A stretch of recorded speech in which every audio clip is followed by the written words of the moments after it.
Hi, welcome to Lecture 10. So in this lecture, we are going to finish up some discussion about factor analysis, and we're going to talk about comparing these confirmatory factor models that we began building in our last lecture. So you need to make sure that you've watched Lecture 9 and done those exercises before now.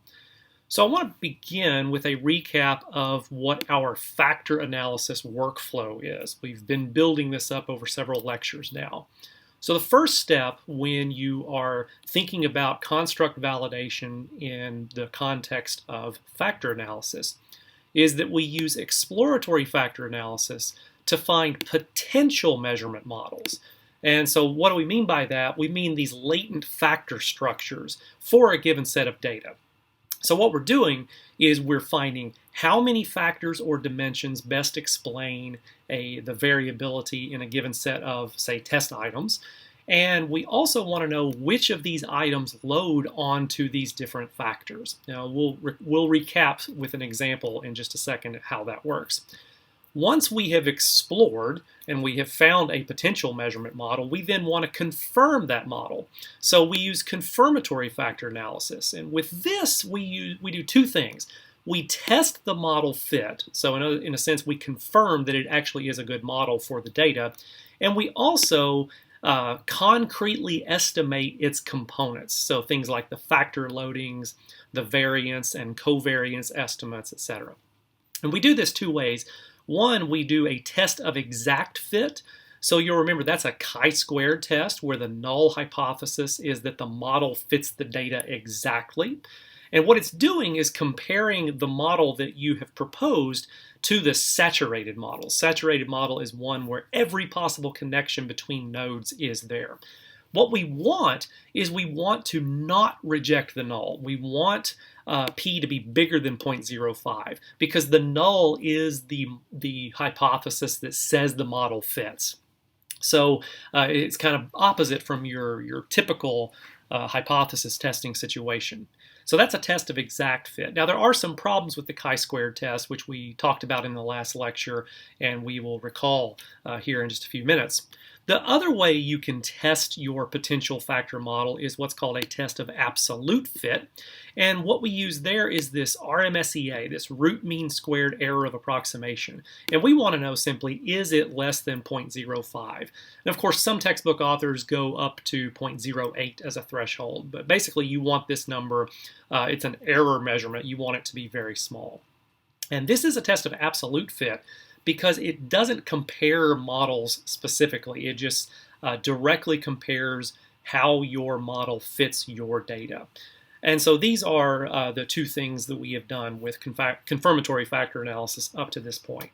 Now in this lecture, we're going to finish up by talking about how to build and compare competing measurement models. So not only just one model, but several models, and particularly figure out which one is the best. So specifically what we're going to be doing is we're going to be using the SEM module in JASP to do this. So I'll introduce how that works. We will explore some ways to improve model fit, and this is going to involve something called computing modification indices. We will then talk about how to compare the model fits using something called the Bayesian Information Criterion, or BIC for short.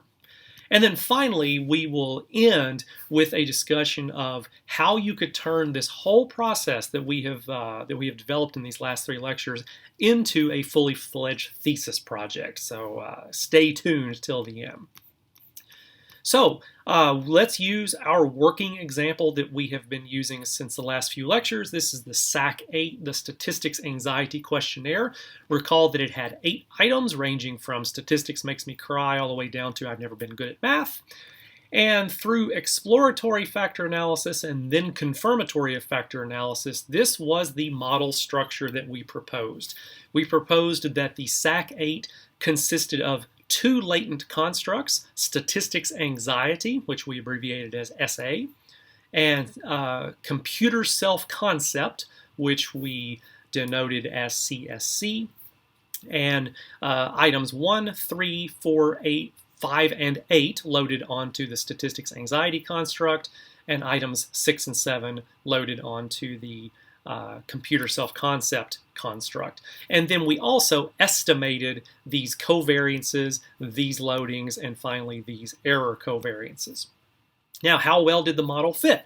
Well, the chi-squared test, we had a pretty large chi-squared statistic, and it was large enough to reject the null. So this on its own says that the model was not a good fit. But remember last time we discussed how the chi-squared test performs quite badly when you have large samples. And the sample that we were using in that PSYC-8 data set was very large. It was 2,000 something items. So we might move on to look at a different type of fit.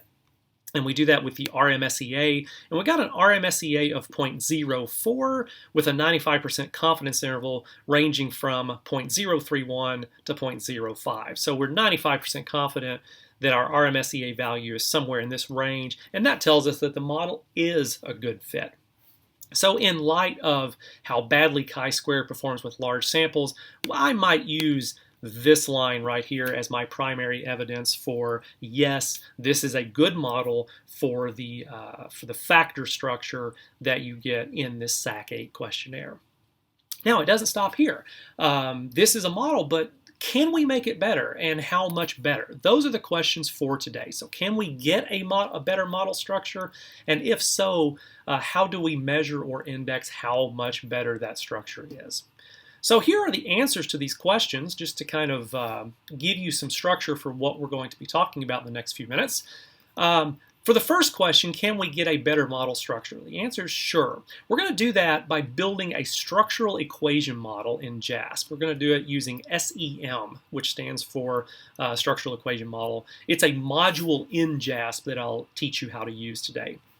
Once we build that model, we're then going to compute modification indices. We'll explain what those are. And then we'll build the new model, adding components that have a large modification index.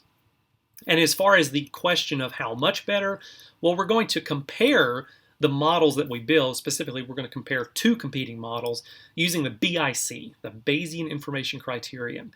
Now, the thing about BIC is it is like any information criterion, lower is better. Now, I don't want to get too much into the background of what information criterion are, but essentially it is an index that balances the number of parameters in your model with how well the model fits. So the better it fits, your BIC increases, or sorry, actually the better it fits, your BIC decreases, but the more parameters you have, it increases. So these are sort of opposing forces that give you essentially a nice numerical measure of parsimony. You want simpler is better to be your approach here. So BIC does that. And then we're going to do something really cool. We're going to convert the difference in these BICs to something called a Bayes factor, which is simply a way to directly compare the likelihood of observing your data under the two competing models. So this is what we want to do today, so let's get to it. So structural equation modeling in JASP, how do you do it? Well, it uses something called the SEM module or SEM module. And this module requires something called Livan syntax. Now, what is that word? Well, Livan is a fairly classic package in R for doing SEM. Now, if we just did this in R, it would require you to code the model and do a lot of stuff that the point-and-click interface of JASP takes care of for us. The SEM module in JASP requires you, however, to use some of this Livan syntax. So what I want to do is give you a quick demonstration of how to build that factor model. And so we're going to scroll back up here to this model because I'm probably going to have to refer back and forth to it. We want to build this factor model, but instead of using the confirmatory of factor analysis module in JASP, we're going to use the SEM module. So let me go over to JASP and demonstrate how this works. So I've already opened up the PSYC-8 data set. Previous lectures have discussed this, so we're just going to start from here. Let me expand my window just a tiny bit if I can. That's good enough. Okay, so remember, first thing we need to do is we assume that these items are on a scale level of measurement, right? On a continuous level of measurement. So I'm going to change their level of measurement to scale for each one of them.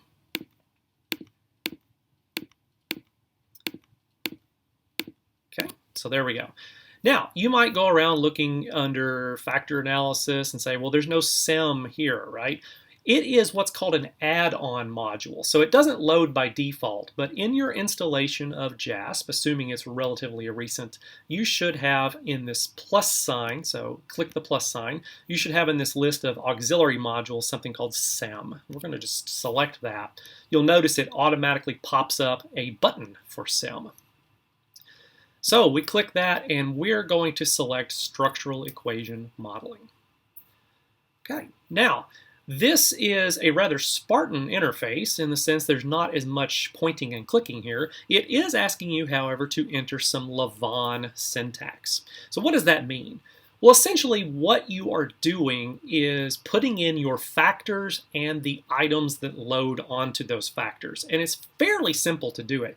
It is kind of small though, so I'm going to zoom in a little bit on this so that you can see it on the video a little better. So essentially, remember, we have two factors. We have a statistics anxiety factor and a computer self-concept factor. The SA factor for statistics anxiety, it has 5 items. It was 1, 3, 4, 5, and 8. And then the CSC factor, it has 6 and 7. It has 2 items on it. So we're just going to enter that structure into this, but we're going to use this Livan syntax. So here's how it goes. So I'm just going to give my first factor a name. I'm going to call it SA, and then I'm going to hit a space. Now I'm going to say that SA is indicated by those 5 items, Q1, Q3, etc. The way I do that is I type equals tilde. Okay, this equals tilde is a syntax that says that SA is indicated by. And then I'm simply going to give the variable labels that it's indicated by. So in my data set, they were called Q1, Q2, Q3, etc.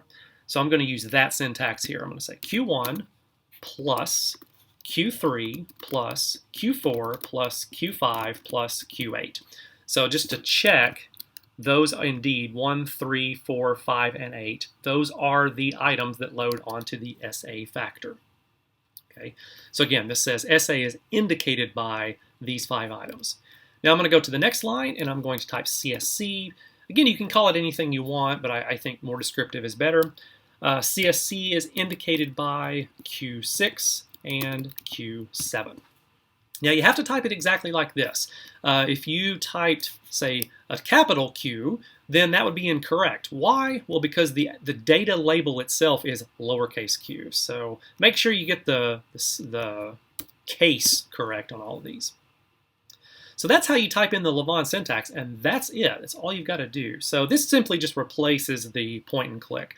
I'm going to go back down to 100% so that we can see everything in the screen. Now, we're ready to apply this model. How do you do that? Well, the JASP tells you down here what you need to do to apply the model. Now I'm on a Mac, so this little symbol right here is my command key. Those of you on a Windows machine will probably have control, although I don't have a Windows machine to confirm that. That's probably what it is. Either way, it should tell you down here what to do. So I'm going to hit Command Enter, and it's going to give me some stuff. In fact, it's going to give me everything that I've already done. Let's just take a look at this real quick. I'm going to zoom over. I'm going to get rid of this column right here so that I can see everything. First thing you might notice here is it's called Model 1, the chi-squared value. This is exactly the chi-squared value that we got last time. All right, 66.8 and 66.8. And it also gives me the parameter estimates, right? So these are the 5 loadings for the SAs. These are the 2 loadings for the items on CSC, and here are the loadings, and I can already see those are different values from what I have here. So what is going on? Well, there's a small technicality here. Remember last time we talked about how to identify a factor model. You have to scale it somehow, and that involves one of 2 things. You either set the first loading in each factor to 1, or you set the factor variances to 1. Well, you'll see right here that for each of these factors, the first loading has been set to 1. So the loading of Q1 onto SA is 1, and the loading of Q6 onto CSC is 1. The SEM module takes that approach to scaling by default, but you'll remember that when we did it using confirmatory factor analysis last time, we scaled our models by setting the factor variances equal to 1.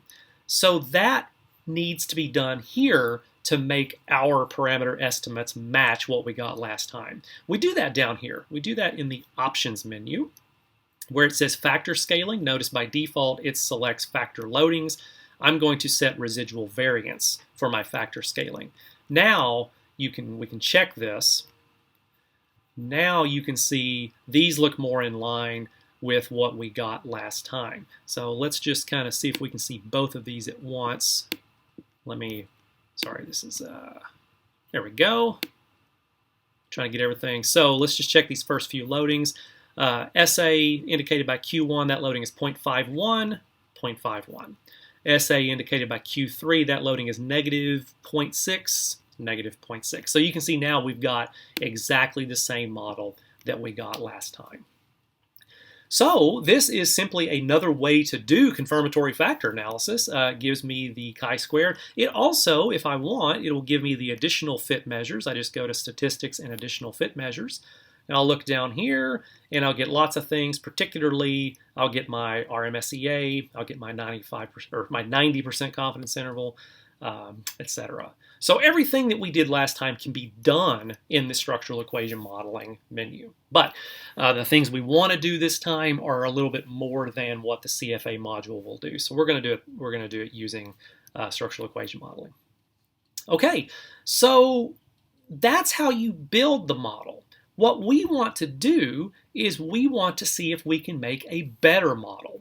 To do that, we are going to look at modification indices. So down here in the statistics menu, there's an option for modification indices. So before we look at what those are, I want to go back to my lecture notes and talk to you about what a modification index is. Well, a modification index is essentially a measurement of what will happen to the model fit when additional components are added. So what JASP does, and any software that does structural equation modeling, what it does is run through all of the different possible additions that you could make to the model, different factor loadings, cross loadings, residual covariances, etc., and adds them to the model and then computes the change in the chi-squared statistic. Now this change is going to be a decrease because remember chi-squared statistic, you want it to be smaller to indicate a better fit. So the modification index is exactly this change or this increase in fit to the chi-squared statistic when you add that component. So what we're going to do is we're going to look at those modification indices. We're going to choose one modification to make to our model. Usually it's the one that has the largest MI. The largest MI would indicate the best change that we could get. And then we're going to build a new model, and we're going to do it using some steps that I've written out here that you can go back to and look, but I'll demonstrate it in JASP. So let's go down and look at our modification indices. They're down here a ways. Let me get rid of these additional fit measures just to clean the interface up a little bit. Okay, so there's a box here for modification. Hang on one second. There we go. There's a box for modification indices. And you'll notice the best one, they're ranked in order of biggest modification. The best one is this one right here. It says CSC is indicated by Q1. Okay, that has a modification index of 33.391. What that means is if we added that component to our model, then that would decrease our chi-squared statistic by 33 and some change. Then, just to show you what these are, the next one would be Q3 double tilde Q7. What that is residual covariance. So that would be like in some of the diagrams we had in the last lecture where you have the error terms kind of correlated with each other. That's what that is. That's adding covariance or correlation between the errors. But you can see for our purposes, this one, the top one, CSZ indicated by Q1, is going to be our best possible addition. So what we're going to do is we're going to make a new model where we add a component to CSC. We're going to add question 1 to CSC. So we're going to go from only having 2 items loading on CSC to having an additional one, Q1. So the way we do that is as follows. We're going to go down here to Advanced, and then we're going to change the model name from Model 1 to Model 2. Now this is going to give us essentially a workspace to build this new model and then compare to the original model. So how do we do this? Well, we're going to add Q1 to the CSC factor, because in the modification index, that loading is going to give us a good change. So we'll go up here to our CSC line and we'll simply add Q1 to it. Now remember, to apply it, we do what it says right down here. We say enter apply, control or command enter. Now let's look up here at the top, because this is now how we're going to compare the model fits. You'll notice in this top box we now have 2 models. We have Model 1, which was the original one, and it had 13 degrees of freedom, and it had a chi-squared of 66 and some change. Model 2 has an additional component. It has Q1 loading onto CSC. So that has reduced my degrees of freedom by 1. And I've now gotten a chi-squared statistic of 31.32. Well, remember, it's around 33 and some change less than the chi-squared from Model 1. That's what that modification index told me. So there we go. How do we compare the model fits, though? So we have certainly bettered the model fit, but we're going to now talk about how to compare which one is the better model using this column called PSYC. So let's talk a little bit about what that means. So how much better does the fit, or does Model 2 fit? Well, we're going to use PSYC. The basic idea behind PSYC, or any of the, quote, information criteria, AIC, BIC, what are some other ones? DIC, there's lots of them. Smaller is better. You want smaller numbers. So if we look at JASP, and I've written these down so we don't have to keep going back and forth, the BIC for Model 1 was this number, 46,711.672. Don't worry about what it means. It's just a number that really only makes sense in comparison to other numbers. So the BIC for Model 1 was that number. BIC for Model 2 is 46,684.084. So it's smaller than the BIC for Model 1, which means it is a better fit. So my question is, how much better is the fit? Well, the way that I like to answer this question, and there are other ways to answer this, but the way I like to answer this question is to convert the BIC to a Bayes factor. Now, you can get some background on Bayes factors, particularly from the BIC context, by looking at these 3 references. So the original goes back to Cass and Raftery, 95. E.J. Wagenmacher is probably one of the biggest popularizers of this, and I actually have a relevant paper from 2018 that talks about this as well. But the basic idea behind a Bayes factor is the Bayes factor tells you how much more likely your data is under the better fitting model compared to the lesser fitting model. So I can ask the question, okay, which is the better model? I'm going to ask it by saying, how much more likely is my data under this Model 2 compared to Model 1?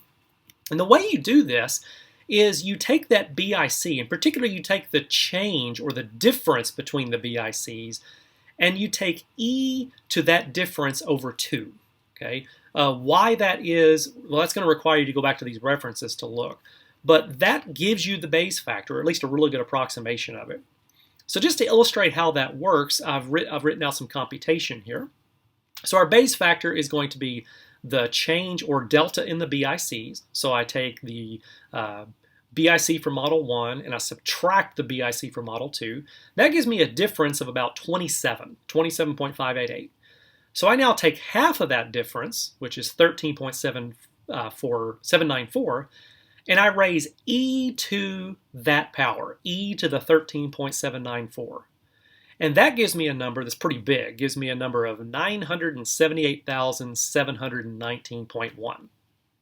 So my interpretation then is that our data are approximately 979,000 times more likely under Model 2 than Model 1.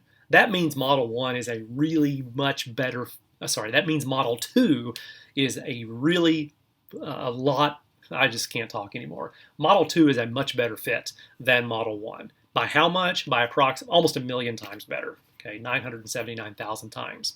So that's the way you can compare your model fits. Just take the difference in the BIC, divide it by 2, and then raise e to that power. And that's going to give you this Bayes factor, which is interpreted in this manner. So that's how that goes. So let's end here. How do you turn this into a thesis project? Because there's actually a lot going on here. So here's kind of what you would do. Let's say you've got a survey that you want to do some validation on. Okay, so how does that work? Well, what you can do is collect a bunch of data, and then you construct an interpretable measurement model. So this is the exploratory factor analysis stage. So a couple of lectures ago, we demonstrated this, and we found that at least through our exploration, that this SAC-8, the Statistics Anxiety Questionnaire, seems to consist of 2 factors, SA and CSC. So we did some exploration, we got rid of an item, item 2 didn't load onto anything, so we got rid of it. Now it's like a SAC-7, if you will. Once we did that, the next stage was to estimate and validate the model. So we moved from exploratory factor analysis to confirmatory factor analysis. And from here, we reported the chi-square test and this RMSEA. And we indicated, at least through one of those, that it was a pretty good fit. Now we want to make the fit better. So this is kind of the second stage. We're now going to use structural equation modeling, or SEM, to explore some potentially better factor structures. So we do this by computing modification indices. That'll cause us to add some components, but remember, don't add them all. Keep it simple, add only 1 or maybe at most 2 or 3 components. So we did that here on the SAC-8. We added additional loading. Once we do that, we then compare the model fits. Lower BIC is better, and how much better? Well, we can translate the BIC to a Bayes factor. Once we're done with that, what we have done today is we've kind of explored, right? We've re-explored better factor structure, but we haven't confirmed them. So the next step, and this is what would make it a thesis for you, is to now collect some new data and confirm this new model on that data. So we would use confirmatory factor analysis here to use this, but on new data. And if we're satisfied with the fit, then we could say, hey, we like this structure, and we think that this is a good validation of these constructs. You can see, of course, that you can always continue making it better, and it just becomes a cycle. But if you go through this process right here, these 5 steps, you've actually got a really nice thesis project. So any of you who are undergraduates or graduate students thinking about a thesis project, I would absolutely encourage you to think about what are you interested in, how could you measure it, and then this is what you would go through to validate that measurement. So I hope you enjoyed that. This is probably the high point of psychometrics for me, and that's, there's lots of stuff to do from here. There are entire books that tell you how you can use structural equation modeling to do all kinds of really cool things. But for us, that's it. So yeah, hope that makes sense. If you have any questions, let me know. And that's all for now.